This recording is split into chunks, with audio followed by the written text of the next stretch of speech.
Dan dengki ni ada 4 jenis. Tuan-tuan tahu tak? Dengki ada 4 jenis? Tak tahu? Sebelum ni ingat dengki ada berapa? 1 je kan? Sebenarnya dengki ni ada 4. Ada 4 jenis. Dengki yang pertama, dengki yang disuruh. Dengki yang Allah dan Nabi suka. Tapi sebenarnya bukan dengki lah. Yang tu dipanggil ribtah, cemburu. Iaitu seseorang bila tengok orang lain melakukan ketaatan dan kebaikan, dia cemburu dan dia bekerja untuk jadi sama atau lebih lagi. Ni para sahabat lah. Dia orang berlumba-lumba. Yang ni disuruh. Tak dipanggil dengki juga, tapi bukan dengki hakiki. Dengki hanya dari sudut bahasa kiasan saja. Sebab dia bukan mengharapkan nikmat tu hilang, tapi dia mengharapkan supaya dia dapat sama-sama nikmat yang orang tu dapat. Sebab itu Allah Ta'ala kata, wasari'u ila maghfiratin min rabbikum wa jannatin arduha as-samawati wal ard. Kan? Bersegeralah kamu untuk mendapat keampunan. Fastabiqul khairat. Berlumba-lumbalah dalam perkara yang baik. Yang tu cemburu. Tu tak ada masalah. So kita letak tepi. Yang ni disuruh. Ataupun yang ni tak dicela lah. Dengki jenis yang kedua. Apa? Mengharapkan hilangnya nikmat daripada seseorang walaupun nikmat tu tidak kembali pada diri sendiri. Ni dengki maksimumnya jahat. Para ulama sebut wahuwa syarrul hasad. Hasad yang paling teruk. Apa dia? Bila dia dengki pada satu orang, dia harapkan nikmat yang ada pada orang tu hilang pada dia.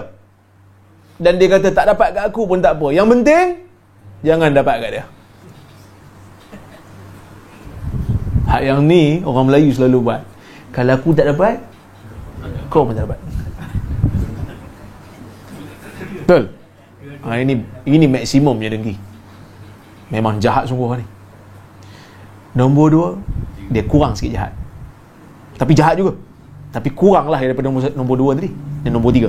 Apa dia? Dia dengki dengan harap supaya nikmat yang ada pada orang yang dia dengki tu hilang pada orang tu dan kembali pada dia. Ini pun hasad juga. Kan?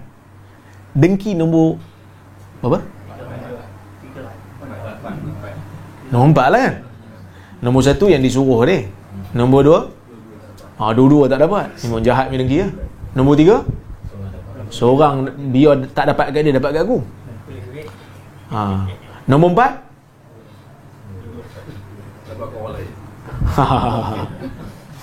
nombor 4 ni, nombor 2 dengan nombor 3 ni, dia dengki dan dia usaha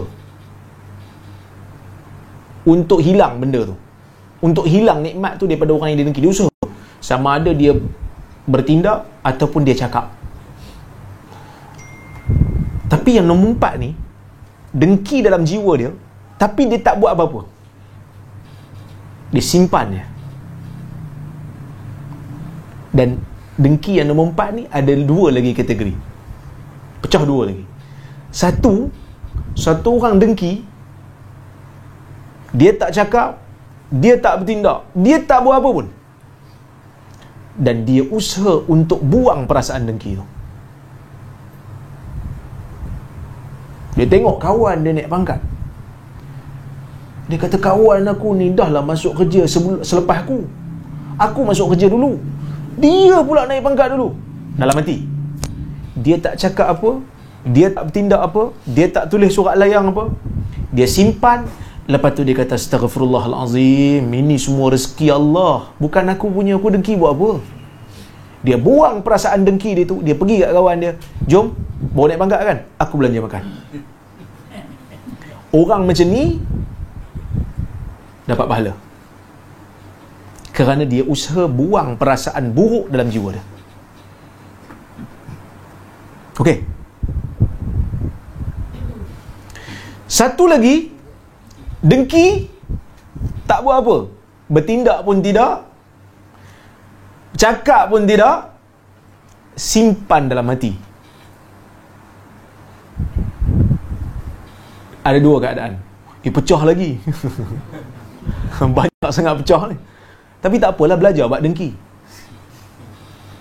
Supaya lepas ni kita tahu kat mana level kita ni bab dengki ni.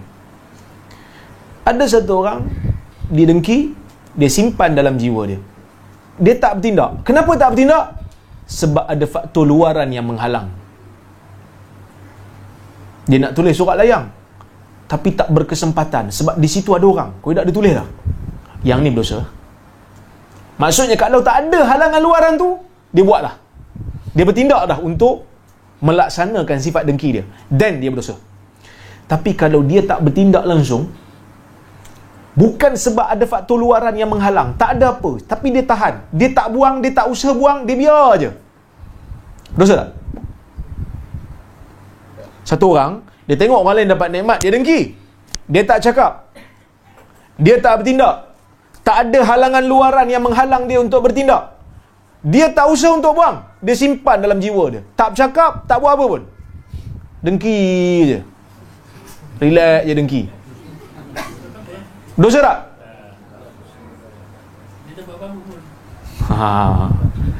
Yang ni ulama berbeza pendapat. Sebahagian kata dosa, tapi pendapat yang sahih tak berdosa. Tapi dia berada dalam satu daerah yang sangat bahaya. Kenapa? Kerana dia biarkan perasaan itu ada di dalam jiwanya, dan bila-bila masa dia akan tewas dan bertindak. Sebab itu dikatakan hasad ni penyakit jiwa yang sangat bahaya. Kena buang. Macam mana nak buang perasaan hasad?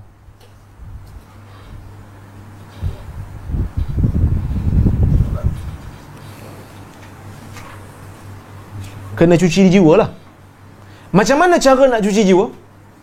Saya cadangkan kita memahami zikir-zikir yang Nabi ajar.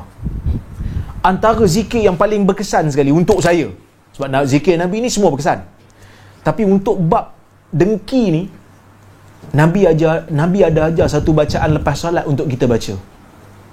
Kita lepas solat kita akan baca Astaghfirullah, Astaghfirullah, Astaghfirullah, kan? Betul? Allahumma antas salam wa minkas salam, tabarakta ya dzal jalali wal ikram. Lepas tu, la ilaha illallah wahdahu la syarikalah, lahul mulku wa lahul hamd wa huwa ala kulli syai'in qadir. Allahumma la mani'a lima a'tait wa la mu'tiya lima mana'ta wa la yanfa'u zal jaddi minkal jadd. Bacaan ni sangat penting. Kita kata la ilaha illallah wahdahu la syarikalah.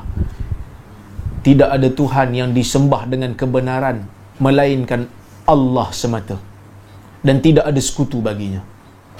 Lahul mulku wa lahul hamd. Baginya semua kerajaan yang ada, dan baginya segala pujian. Wa huwa ala kulli syai'in qadir. Allah berkuasa ke atas setiap sesuatu. Lepas tu kita baca Allahumma la mani'a lima a'tait. Wahai Tuhan, tidak ada penghalang kalau kau nak bagi.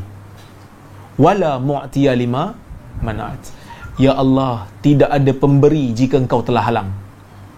Maksud bacaan ni kalau kita faham, dia ajar jiwa kita, tak payah dengki lah. Kerana kalau Tuhan nak bagi, tak ada siapa boleh halang. Kalau Tuhan nak halang, tak ada siapa boleh bagi. Kita dengki ke, kita tak dengki ke, memang orang tu dah dapat dah. Kita buat satu benda yang kita pun tak tahu kita berhak ke dapat ataupun tidak. Kadang-kadang kita rasa kita layak di tempat tu, tapi Allah tak bagi. Kena tahu, Allah memang tak nak bagi. Kerana Allah Azza wa Jal memberikan apa yang kita perlu, dan kadang-kadang Allah tak bagi apa yang kita nak. Kita nak, Tuhan tak bagi, tapi Tuhan bagi benda yang kita perlu, dan syukurlah dengan apa yang ada. Kita usahalah nak dapat, tapi tak dapat, nak macam mana? Fahami doa ni. Sebab kadang-kadang bila kat pejabat ni macam tu lah kan, dengan surat layangnya, dengan cakap belakangnya, kan orang Melayu kan macam tu. Suka cakap belakang. Orang suruh cakap dalam meeting tak nak cakap, dia pergi buat WhatsApp group lain, semua ahli jabatan ada kecuali bos je tak dalam tu. Macam tak biasa kan. Dalam tu dia kutuk bos. So benda ni kena hati-hati. kita kena redha dengan apa yang Allah bagi. Bukan bermakna kita putus asa, kita usahalah lagi. Tapi jangan sampai usaha untuk hilangkan nikmat yang Allah dah bagi pada seseorang. Usaha untuk dapatkan yang lain, tapi bukan dengan rampas apa yang hak dia. Okey. Baik.